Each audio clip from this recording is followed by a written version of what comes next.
Billahi taufik wal hidayah. Assalamualaikum warahmatullahi wabarakatuh.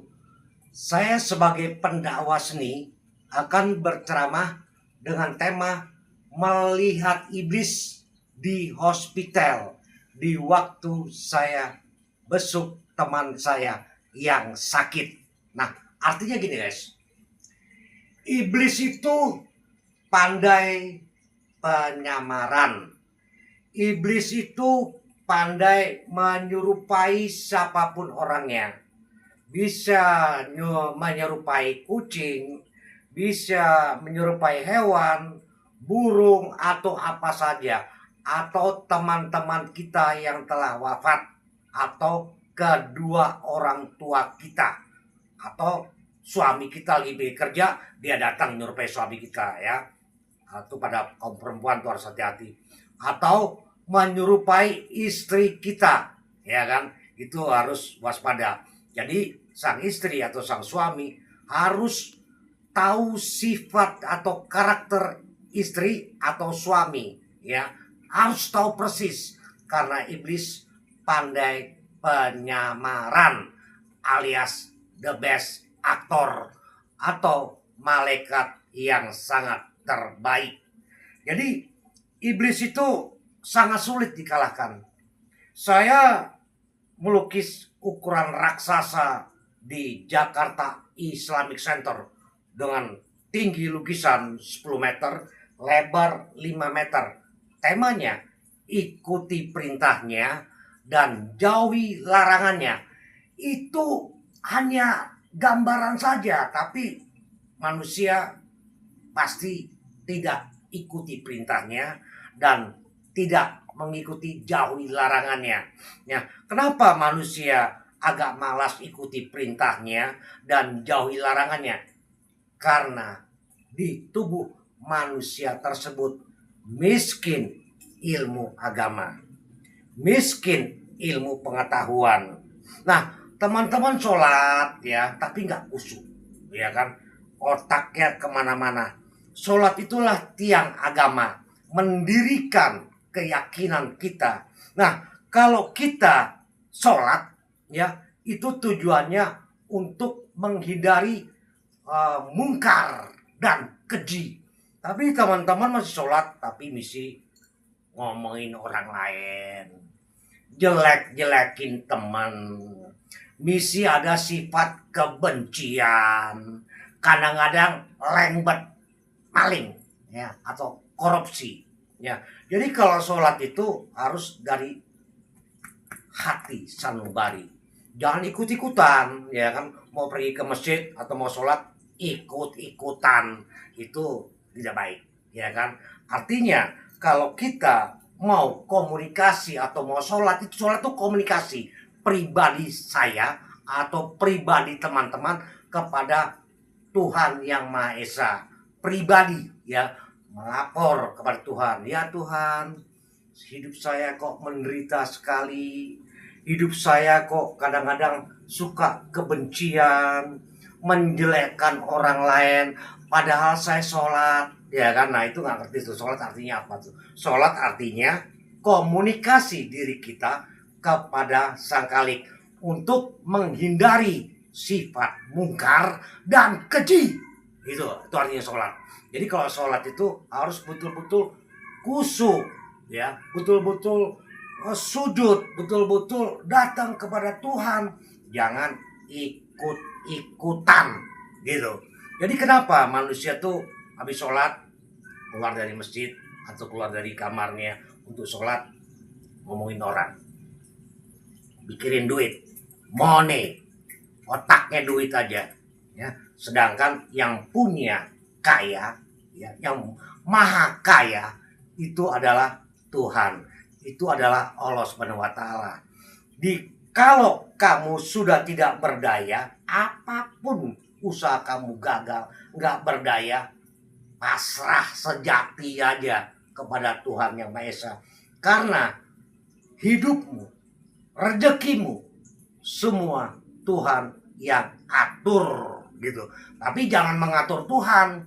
Nah, kadang-kadang teman-teman doanya kayak gini nih. Ya Tuhan, ya Allah, bantulah saya, berikanlah saya rezeki. Atau ada temannya sakit nih ya, datang ke rumah sakit, bilang begini nih, Tuhan atau Allah diperintah, ya Tuhan, angkatlah sakitnya. Tuhan kok diperintah ya? Ya, Tuhan kok diatur ya? Gitu. Jadi Tuhan telah berikan kita akal dan hati, berpikir, ya kan, pakai akal, jangan pakai ini nih, otot lama kayak gini nih, pakai akal, pakai pikiran, ya, supaya teman-teman berpikir, ternyata Tuhan atau Allah Subhanahu wa taala telah memenuhi isi dunia ini, bumi ini dengan makanan-makanan yang sangat cukup. Ya, tinggal teman-teman mencarinya saja. Kalau teman-teman hanya sholat doang, hanya doa doang, ya rezeki nggak akan datang. Makanya Tuhan kasih kamu akal, ya kan, supaya kamu bekerja. Namanya ora et labora, gitu. Jadi teman-teman harus bekerja juga. Nah, kalau teman-teman bekerja, nanti Tuhan kasih jalan yang terbaik. Ada istilahnya, nomor satukan Tuhan dulu, baru mencari nafkah, gitu. Jangan mencari nafkah dulu, baru Tuhan di nomor dua kan. Jadi Tuhan di nomor satukan, itu sangat penting. Karena Tuhan yang punya nyawa, yang punya ruh dalam tubuh kamu, punya jiwa ya. Jiwa kamu itu, nasib kamu tuh mau panjang umur, pendek umur, mati besok, atau sehat ya, atau wafat, atau koid, itu Tuhan yang menentukan. Jadi teman-teman, masih mencari harta dunia, ya kan? Orang soleh itu sudah tidak memikirkan dunia. Orang soleh itu sudah tidak memikirkan harta dunia. Itu orang soleh. Tapi kalau teman-teman habis sholat, otaknya duit, ya kan? Atau orang-orang yang merasa dirinya dekat sama Tuhan, tapi otaknya masih harta dunia, itu belum dikatakan orang soleh atau orang beriman. Nah, orang beriman maksudnya gini nih. Memang hidup di dunia itu perlu money, duit. Itu perlu. Nah, maksudnya begini. Kalau orang yang beriman itu sudah tidak memikirkan harta dunia, dikasih berapa aja sama Tuhan, 50.000, 100.000, dia berucap, terima kasih ya Allah, terima kasih ya Tuhan, aku diberikan rezeki pada kamu, bersyukur. Tapi kalau orang itu bicara langit, ya, neraka, sorga, tapi di otaknya duit, apalagi kalau ceramah ya, pakai amplop yang gede, ya dibayar yang gede. Kalau bayarnya murah nggak mau datang ke ceramahnya, jangan jual ayat. Ya, saya sebagai pendakwah, saya nggak mau jual ayat. Saya selalu punya usaha sendiri kayak lukisan saya nih ya. Ya, ini lukisan jembatan Siratal Mustaqim, ya kan, Starway to Heaven, Angel dan lain-lain, itu lukisan saya dengan jual 1 miliar harganya. Atau ada usaha lain lah, buka warung kopi kek, buka warung sembako kek. Jadi teman-teman tidak menjual ayat. Atau teman-teman mau berbuat kebaikan nih ya, suka disanjung, suka dipuji, ya kan. Sedangkan pujian tidak akan kaya, dan cacian tidak akan mati, ya. Dan Tuhan sangat benci pada orang yang berbuat kebaikan tapi suka dipuji, suka disanjung, hasilnya nol besar.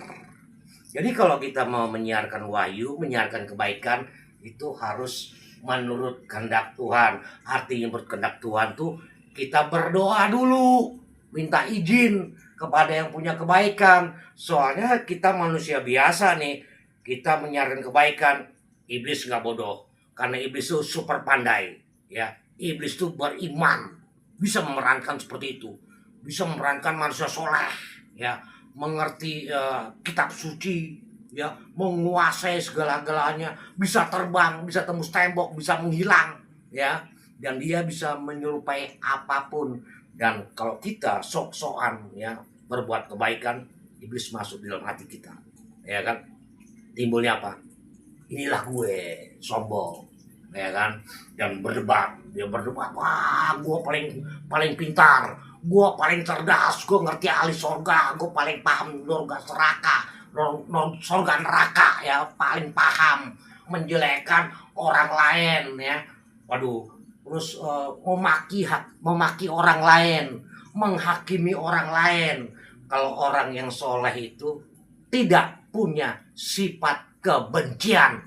Dia mau religius apa kek, ya, mau agama apa kek, ya tetap berbuat kebaikan. Karena manusia itu adalah ciptaan Tuhan. Nah, orang soleh itu suka mencintai kepada makhluk hidup. Makhluk hidup itu bukan hanya manusia saja, ada hewan ya kan, ada kupu-kupu ya, ada hewan-hewan lah ya kan, tumbuh-tumbuhan dunia ini itu. Jadi Tuhan sudah menciptakan dunia ini, tolong dijaga ya, jangan dirusak. Kalau dirusak datang badai ya kan, datang kehancuran, datang banjir ya kan. Terus kalau ceramah nih ya, contoh nih kayak gua nih ceramah nih ya kan, tolong jangan maksiat ya, karena upah maksiat itu binasa. Tapi diam-diam gua maksiat ya kan, gua ngeles ya kan, gua pergi ke diskotik, gua pergi ke bar, ke nightclub ya kayak gitu. Itu orang yang munafik. Jadi kalau kita berbuat kebaikan tuh, berdoa dulu di dalam kamar kamu, minta arahan, minta petunjuk kepada Tuhan supaya diri kita tidak sombong. Jadi kalau teman-teman merasa beriman tapi punya sifat kebencian, itu bukan Tuhan punya, itu adalah iblis punya. Jadi kalau teman-teman itu dikasih akal, dikasih hati, punya rasa, ya kan?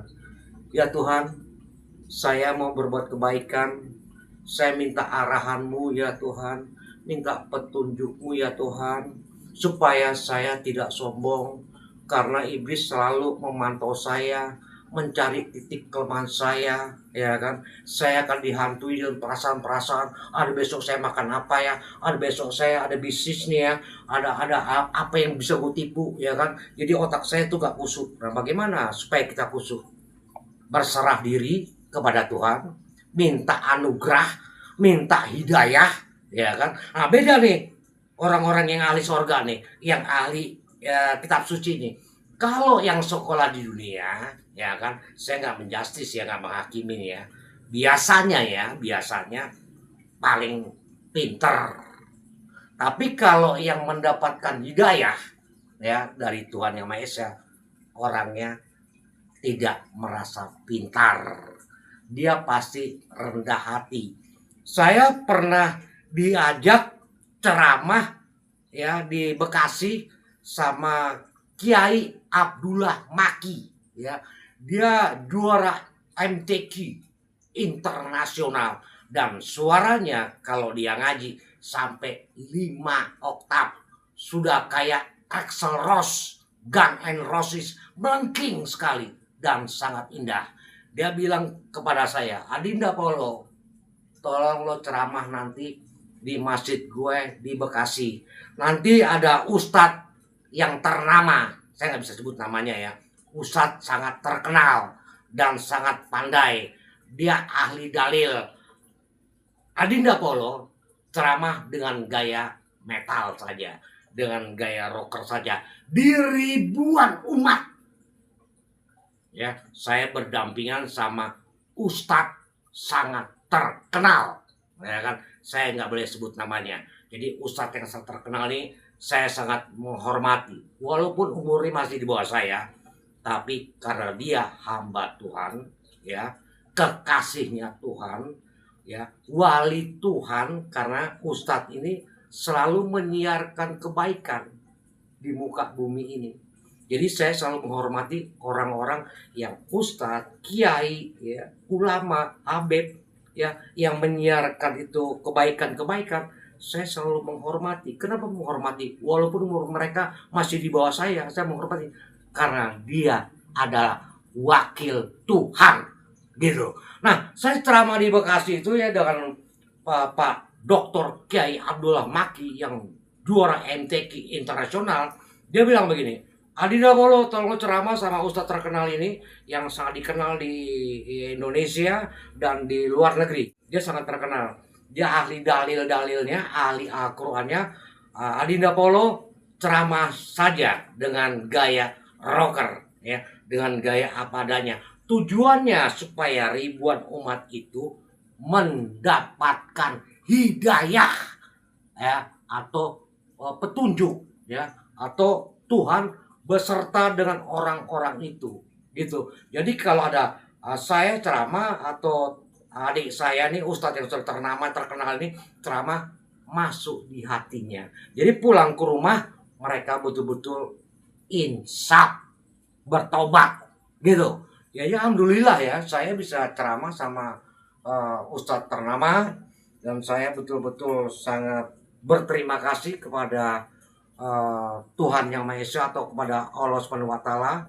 ya, kepada Dr. Kiai Abdul Maki. Ini adalah mantan Imam Besar Istana Negara Republik Indonesia atau Istana Kepresidenan, ya. Dia kepercaya kepada saya untuk ceramah kepada ustadz yang sangat terkenal ini, ya kan.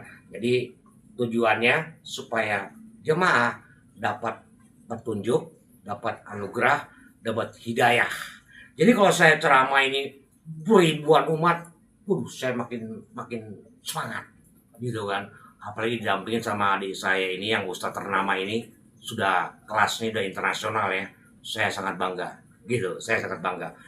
Walaupun dia adik saya selalu menghormati karena beliau adalah wakil Tuhan, gitu. Jadi kalau kita sebagai hamba Tuhan jangan punya sifat kebencian, ya. Tuhan tidak suka kepada manusia yang suka sifat kebencian, iri, dengki, sombong, ngomongin orang, ya. Ini hari sholat, cuman berapa langkah doang nih, berapa langkah dari teras masjid nih, otaknya udah kriminal lagi, otaknya udah maksiat lagi, gitu.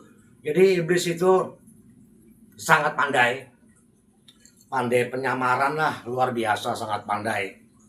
Jadi teman-teman jangan menjustis orang, jangan menyakiti orang, jangan mencela orang, jangan berbuat orang itu tersinggung, ya kan. Karena kalau kita bicara jujur, kita sama-sama pendosa, ya kan. Karena saya atau teman-teman di luar sana nggak seperti saya ini ya nih. Ini lukisan saya, kameramen shot ya. Ini ada sayap, ya kan.